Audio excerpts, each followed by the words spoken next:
Hello दोस्तों, welcome back to Hindi वार्ता साहित्य चैनल में आपका स्वागत है। तो आज हम प्रश्न नंबर 61 से शुरुआत करने वाले हैं, क्योंकि पीछे के हमने 60 प्रश्न जो थे वो पहले कर लिए हैं। तो अगर आपने नहीं देखा है तो पीछे वीडियो देख सकते हैं। तो चलिए जल्दी से शुरू करते हैं। प्रश्न नंबर 61 है हमारे पास, वारेन हेस्टिंग का सांड शीर्षक कहानी के लेखक कौन है? तो इसका जो ऑप्शन सी है उदय प्रकाश ही बिल्कुल सही हो जाएगा। प्रश्न नंबर 62 है, प्रेमचंद की अंतिम कहानी की बात करें तो कफन है, ऑप्शन बी बिल्कुल सही हो जाएगा। चंद्रावली नाटिका के लेखक कौन है? तो ऑप्शन बी भारतेंदु हरिश्चंद्र बिल्कुल सही हो जाएगा। 64 की तरफ चले, अंधा युग के लेखक कौन है? तो अंधा युग के जो लेखक हैं वो हैं धर्मवीर भारती, ऑप्शन सी बिल्कुल सही हो जाएगा। 65 की बात करें, आधुनिक एकांकी के जनक कौन माने जाते हैं? तो आधुनिक एकांकी के जनक की जब बात आती है, थोड़ा ध्यान से इस प्रश्न को समझिएगा और देखिएगा। एकांकी की बात पूछी जा रही है तो रामकुमार वर्मा, इसका ऑप्शन ए बिल्कुल सही हो जाएगा, क्योंकि जब आधुनिक की बात आती है तो हम भारतेंदु हरिश्चंद्र को याद करने लगते हैं, बट यहाँ पर आधुनिक एकांकी के जनक की बात पूछी गई है तो वो है आपके ऑप्शन ए रामकुमार वर्मा, बिल्कुल सही हो जाएगा। आगे है 66, चारणदास चोर किसकी नाट्य कृति है? तो ये है आपकी हबीब तनवीर की, और ये नेट के सिलेबस में भी आपके लगा है हबीब तनवीर, और बहुत ही इंटरेस्टिंग सी नाट्य कृति है ये, तो आप इसको ज़रूर पढ़िएगा। 67 की तरफ चलते हैं, कौन सा नाटक प्रसाद का नहीं है? तो सिंदूर की होली, ये प्रसाद का नाटक नहीं है बल्कि ये लक्ष्मी नारायण मिश्र का नाटक है। आगे चलते हैं, ऑप्शन ए बिल्कुल सही हो जाएगा। आगे चलते हैं, बीमार का इलाज एकांकी किसकी है? तो ये उदय शंकर भट्ट की है। बीमार का इलाज बहुत ही न्यू प्रश्न है और इम्पॉर्टेंट भी है। 68 बीमार का इलाज एकांकी, ये जो है उदय शंकर भट्ट का है, तो ऑप्शन बी बिल्कुल सही हो जाएगा। 69 की तरफ चलते हैं हम, प्रश्न नंबर 69, औरंगजेब की आखिरी रात एकांकी किसकी है? तो ये ऑप्शन ए बिल्कुल सही हो जाएगा, रामकुमार वर्मा की। अंडे के छिलके एकांकी किसकी है? ये मोहन राकेश की एकांकी है। और मोहन राकेश के जो नाटक हैं अन्य, आप उनको भी ज़रूर देखें, जैसे आषाढ़ का एक दिन, लहरों के राजहंस, है ना, उनको ज़रूर देख के जाएं, वो बहुत ही इंपॉर्टेंट है। तो ऑप्शन बी बिल्कुल सही हो जाएगा। आगे है, अश्क रचित एकांकी कौन सी है? तो सूखी डाली जो है ये अश्क की एकांकी है, ऑप्शन सी बिल्कुल सही हो जाएगा। सूखी डाली अश्क की एकांकी है। जगदीश चंद्र माथुर का एकांकी संग्रह भोर का तारा कब प्रकाशित हुआ था? तो भोर का तारा प्रकाशित हुआ था, ऑप्शन बी बिल्कुल सही हो जाएगा, 1946।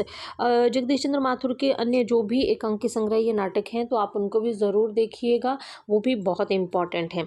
चलिए आगे चलते हैं, प्रश्न नंबर 73 की तरफ। इनमें से कौन सा उपन्यास ऋषभ चरण जैन का नहीं है? तो फागुन का दिन जो है ये आपका ऋषभ चरण जैन का नहीं है। उसके बाद चलते हैं 74 की तरफ, इनमें से कौन सा उपन्यास हजारी प्रसाद द्विवेदी का नहीं है? तो दिव्या जो है ये हजारी प्रसाद द्विवेदी का नहीं है, ये जो है ये आपके यशपाल का है, और बहुत इंपॉर्टेंट है ये भी दिव्या। और हजारी प्रसाद द्विवेदी के जो ये नाटक, ये जो सॉरी उपन्यास हैं, अनामदास का पोथा, पुनर्वा, बाण भट्ट की आत्मकथा, है ना, तो ये भी आपके नेट के सिलेबस में लगे हुए हैं। मतलब हजारी प्रसाद द्विवेदी के उपन्यास जो हैं वो आपको ज़रूर पढ़ने हैं, बहुत ही इंपॉर्टेंट हैं। 75 की बात करें, राग दरबारी के रचनाकार का नाम बताइए? तो श्रीलाल शुक्ल राग दरबारी के रचनाकार हैं, ये भी आपके नेट के सिलेबस में लगा हुआ है।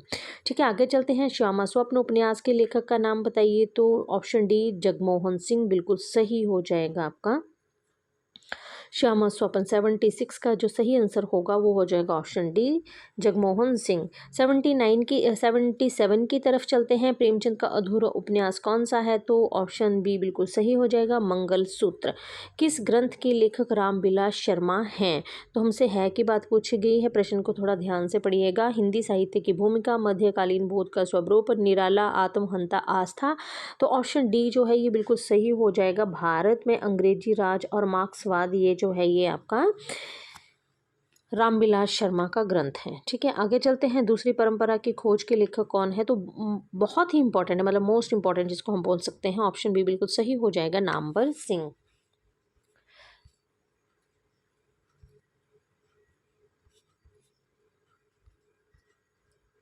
आगे ही नहीं जा रहा है। चलिए प्रश्न नंबर 80 की तरफ चलते हैं, सुमित्रा नंदन पंत नामक ग्रंथ के लेखक, है ना, तो ये थोड़ा नया प्रश्न है बट बहुत इंटरेस्टिंग है, बहुत अच्छा है। डॉक्टर नागेंद्र, सुमित्रा नंदन पंत नामक एक ग्रंथ जो है ये डॉक्टर नागेंद्र ने लिखा है, तो ये बहुत अच्छा प्रश्न है। आगे चलते हैं 81 की तरफ। महाकवि सूरदास किसकी आलोच्य कृति है? तो आचार्य नंद दुलारे वाजपेयी की आलोच्य कृति है ये आपके। ऑप्शन ए बिल्कुल सही हो जाएगा। महावीर प्रसाद द्विवेदी और हिंदी नव जागरण के लेखक कौन हैं? तो ऑप्शन सी बिल्कुल सही हो जाएगा, रामविलास शर्मा। ध्वन्यात्मक लोचन किसकी कृति है? तो इसका जो ऑप्शन आपका डी ऑप्शन बिल्कुल सही हो जाएगा। अभिनव गुप्त जो है ये ध्वन्यालोक लोचन के लेखक हैं। व्यक्ति विवेक कृति किसकी है? तो व्यक्ति विवेक कृति जो है ये आपके महिम भट्ट की है। ऑप्शन बी बिल्कुल सही हो जाएगा। आगे चलते हैं। वक्रोक्ति जीवितम कृति किसकी है? वक्रोक्तम जीविती कृति जो है ये कुंतक की। ऑप्शन ए बिल्कुल सही हो जाएगा। सरस्वती कंठाभरण कृति किसकी है? तो भोजराज की है। ये ऑप्शन सी बिल्कुल सही हो जाएगा। काव्य प्रकाश मोस्ट इंपॉर्टेंट है ये। ऑप्शन सी बिल्कुल सही हो जाएगा, मम्मट। जोग ठगोरी ब्रजना विकही अलंकार हैं, तो आपको बताना है इसमें कौन सा अलंकार है? तो इसमें रूपक अलंकार की बात की गई है। 89 की बात करें। रहीमन पानी राखिए बिन पानी सबसून, पानी गए न उभरे मोती मानुस चुना। छंद है ये है दोहा छंद। ठीक है। 90 की तरफ चलते हैं। मोको तो राम को नाम, कल्पतरु कली कल्याण करो अलंकार है, तो इसमें कौन सा अलंकार है? तो इसमें आपका जो है ए और बी रूपक और अनुप्रास दोनों की ही बात की गई है। अच्छा, रहीमन पानी राखिए बिन पानी सब सून, पानी गए न उभरे मोती मानुस चुना। छंद जो है ना ये दोहा, तो मतलब दोहा छंद की अगर थोड़ी सी मैं बात करूँ तो दोहा क्या है कि ये एक अर्ध सममात्रिक छंद है ना, जिसके प्रथम व तृतीय चरण में 13-13 और द्वितीय तथा चतुर्थ चरण में जो है वो 11-11 मात्राएं होती हैं, और सम चरणों के अंत में जो है गुरु और लघु रहते हैं, है ना। तो ये वैसे भी बहुत से पेपरों में पूछा जाता है। वहीं पर अगर चौपाई की बात करें तो ये भी सममात्रिक छंद होता है। ठीक है, वो अर्ध सममात्रिक छंद है और चौपाई आपका सममात्रिक छंद है, और इसके प्रत्येक चरण में 16 मात्राएं होती हैं चौपाई के, है ना। इसके अंत में 2 गुरु और 2 वर्ण होते हैं। ठीक है, और अगर हम रोला की बात करें तो रोला जो है आपका ये सममात्रिक छंद होता है। आपका चौपाई और जो आपका रोला होता है ना, ये दोनों ही सममात्रिक छंद हैं। और जो रोला है इसके प्रत्येक चरण में 24 मात्राएं होती हैं, और प्रत्येक चरण में 11 और 13 जो मात्राएं होती हैं उन पर यति रहता है। प्रत्येक चरण के अंत में 2 गुरु या 2 लघु की योजना भी रहती है।